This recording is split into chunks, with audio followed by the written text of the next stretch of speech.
Hello everyone. Welcome back to another episode of r/malicious compliance.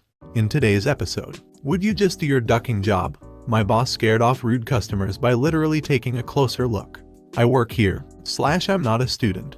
First story. Before we get started, be sure to subscribe so that you will never miss a video. Let's get started. Would you just do your ducking job? When I was 19 years old and a fresh high school, or my country's equivalent, graduate, I had no idea what I wanted to do with my life. The one thing I did know is that I needed money, so I started applying for all kinds of jobs.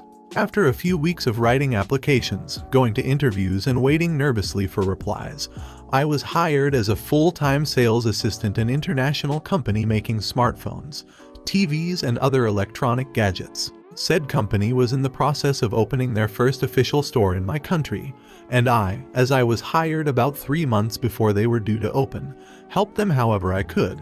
I created one-pagers, basically posters that show all the hardware inside a device plus a picture, translated manuals, put security tags on products, etc. Whatever they wanted me to do I did, sometimes until late at night, still foolishly thinking that this initiative would maybe be recognized in one shape or another. Alongside me they hired for other people, 3 more sales assistants and a store manager, all of whom were young and ambitious, just like me. The grand opening went very well, business was booming for the first 2 weeks and everything seemed fine. That's where the problem started.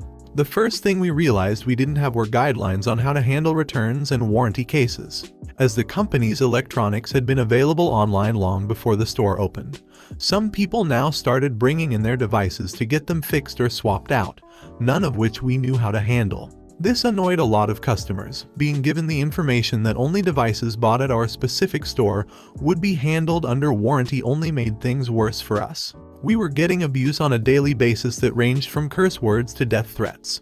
Once we even had to call security because a customer was threatening us. This stress caused one of my colleagues to quit, understandably. This, as it turned out, was only the tip of the iceberg. Some of the other problems we had included having a break room with no access to fresh water, no fridge, no microwave, and of course no bathroom.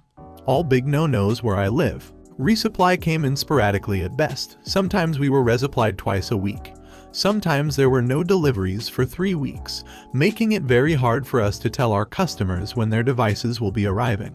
The store manager was so incompetent, he couldn't even finish our schedules 3 days in advance, although giving the schedule 2 weeks in advance is mandatory. One of my colleagues thought duck this about a month after our grand opening, and went on sick leave, which where I live basically gives you immunity from getting fired.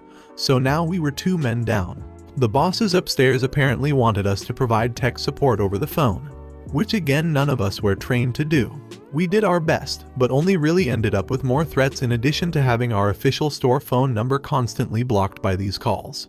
Also, we were expected to take over social media communications as well, meaning we now had to answer questions on Facebook, Twitter, Instagram, etc., putting even more strain on our small team. In the end, the manager couldn't deal with the stress anymore and broke down about 2 months after opening. He even sought psychological counseling after quitting. While I was sad to see him go, I thought that now my time had come to prove myself. I took over most of his duties, still only earning about half of what the manager made. Naively, I worked 60 to 70-hour weeks for almost 3 months straight, still thinking that this would somehow pay off. I made sure to tell my bosses how much more I did than we agreed upon in my contract, but they didn't seem to care. That is, until our sales figures dropped. All of a sudden I had 2 of them come into the store unannounced, basically drag me into a back room and start lecturing me on how badly the store is performing. The conversation went something like this. Boss 1: So, why would you say the store's sales performance has dropped so much since? Manager: Left. Me: Well, a lot of customers are unhappy with the way we age. Boss 2: Our products are very competitive. Why are you still struggling to sell them? Me, slightly disgruntled: Well, sir, as I was trying to say, the customers are not happy with our service, and running a store with just 2 employees is almost impossible. If we could hire 2 more assistants, maybe we could focus better on our numbers. Boss 1: The interviews for those positions are ongoing. You will have new employees soon. But you were hired for a reason, so would you just do your ducking job? Me: Yes, sir. After that meeting I felt defeated. Doing all this extra work, staying late, taking responsibility for things I had no business taking responsibility for. The threats, the uncertainty, the stress, the sleep deprivation, all for nothing. And that's when it clicked in my head. Duck those guys. They wanted me to do my job. Fine. From now on, I would do exactly what my job description says. Nothing more, nothing less. The next day, I came in early, opened the store, everything normal. Until the first tech support call came in. I picked up the phone and, after listening to what the caller wanted, told them that I was only a sales assistant and therefore not qualified to answer their questions. Hanging up the phone without saying goodbye, a postman came in with some special documents for the store manager, requiring a signature. I said nope, sorry, not gonna sign that, I'm not a manager. After being informed that these were court documents and need to be signed for immediately, I just shrugged and said, not my problem, just doing my job here, man. Later that day, after my colleague had arrived, we got a delivery of new product for the store. The delivery guy handed me the manifest, asking for a signature. Again I declined, stating that I was just doing my job and the manager would have to sign that. After making it clear to him there wasn't a manager on site, he left, taking all of the new product with him, product which we desperately needed. But I was beyond caring at this point. About 15 minutes later, I got a call from Boss 1, asking me why no one had signed for the delivery. I told him that, as there was no manager on site, nobody there was allowed to sign that document. After a few choice words, he hung up the phone and I went back to work, chatting with customers and generally not caring about anything. Half an hour later, Boss 1 and 2 descended onto me. They rushed into the store demanding an explanation for my behavior. I simply replied, I'm just doing my job, sir, just like you asked me to do. Boss 1, what the duck do you mean? Then why has nobody accepted today's delivery or the documents we've sent you? Me, well, that's the manager's job. I am not a manager. Boss 2, yes you ducking are. What the hell are you talking about? Me, no, not only would my pay be pretty poor for all the work I am doing, my contract clearly states that I am a sales assistant, and as such shall only fulfill duties related to that position. Boss 2, and who the hell is supposed to the manager's job if not for you? Me, I don't know, but I would gladly do it, if you doubled my salary of course. Boss 1, ha ha, actually laughing in my face. Who the hell do you think you are? We can have you replaced with someone cheaper in a heartbeat. Me, okay then, go ahead, I quit, effective immediately. Bye. And then I just left. My remaining colleague, upon hearing me quit, also quit immediately, leaving our former bosses wide-eyed with no employees to run their store. I had also taken the liberty of informing the Board of Health and Labor about our working conditions, as well as getting myself legal counseling for some issues related to bonuses not being paid out. The store ended up having to completely shut down for about 2 weeks until they had a skeleton crew back together to run it. The kicker, about a month after I quit and with my lawsuit for unpaid wages now pending, I got a call from Boss 1 telling me he wanted to accept my offer of doubling my salary to become the store manager. He said no one was willing to take the job now that word got around how awful things are in the store. The following conversation ensued. Me, frankly Boss 1. I used his first name here, just to piss him off. I don't much like getting laughed at, so I'm afraid if you want me to come back, you're gonna have to quadruple my initial pay. Boss 1, what?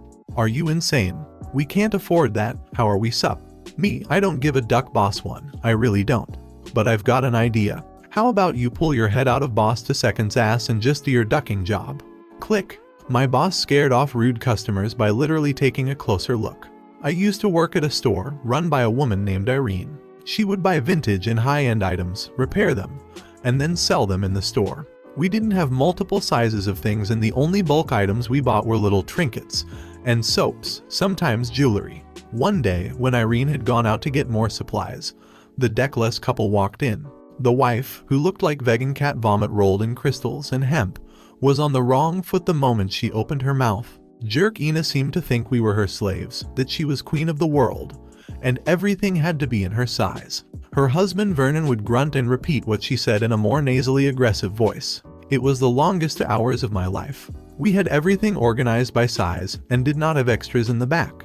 After explaining that to Jerk Ina for the 100th time, I was about to throw a purse at her head.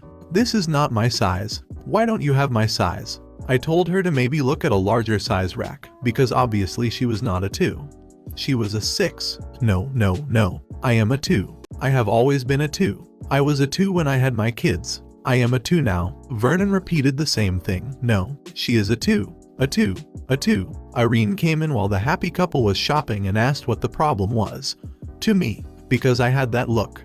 I explained the woman was being picky. Eventually the woman stormed up again with a pair of pants, demanding I read her the size. I told her the size, a 6, and she said, I am a 2 not a 6. Why do I fit into these? Irene ended up speaking with her. Those are a 6. If you fit into them, then you are not a 2. Jerk Ina got silent, turned to her husband, and waved the pants around. Vernon said, now, listen here, I don't like the way you guys have been helping my wife. She asks questions and gets attitude. You should use your eyes and actually look at the tag and see if there is a problem. She wants to know the size, tell her the size. Irene agrees. Sure, I will take a closer look. She puts the pants on the counter, pops out her glass eye, and holds it close to the tag. Still a 6. I start laughing so hard I have to sit down. The couple sputtered, waved their hands around like blind birds, and storm out. They left a huge mess I had to help clean up, but only after I spent 20 minutes laughing about it with Irene and the other cashier, Helen. Irene gave me money to get us all coffee. We closed early and cleaned up the store. Irene was the best boss I ever had. I was sad when I had to move for college. I work here, / I'm not a student. First story. So when I was like 17/18 I worked casual contract at a university. Kind of like a temp, but contracted at the university, not at an agency. Most of the times I worked there my age didn't cause too much of an issue cause it was usually during holidays / breaks. But it did still happen a few times. One of my times there was during the enrollment period at the beginning on the term / semester, and I was tasked with accepting ID card pictures and printing all the cards. I would do them in batches of around 50 and then take them through to the student hub, where students were actively enrolling and collecting their cards, and putting them in alphabetical order with the rest. The students enrolling were being crowd controlled by older students. I had been doing this for a few days and it was mid-afternoon when I took another batch through only to be stopped by a 4th-year student insisting that I take a ticket and stand to the side. At first I thought she was speaking to someone else and went to continue, but was quickly stopped by her arm coming out in front of me and her repeating herself. Me, oh, I'm not enrolling. Her, again, you need to take a ticket and wait to the side. Me, I'm working. I'm dropping off the ID cards. Her, yeah, if you need an ID card you need to take a ticket. Me again, I'm working here. I have 50 cards that need to put with the rest. Just before she went to speak again, and I could tell by her look that she obviously still wasn't getting it, and was assuming, despite the 50 ID cards, that I was a student. One of the actual staff members spotted me and could tell there was an issue, and saved me by shouted over, hey, OP, is that the next batch? Does it have student name in there? If you made it to the end of the video, thanks for watching.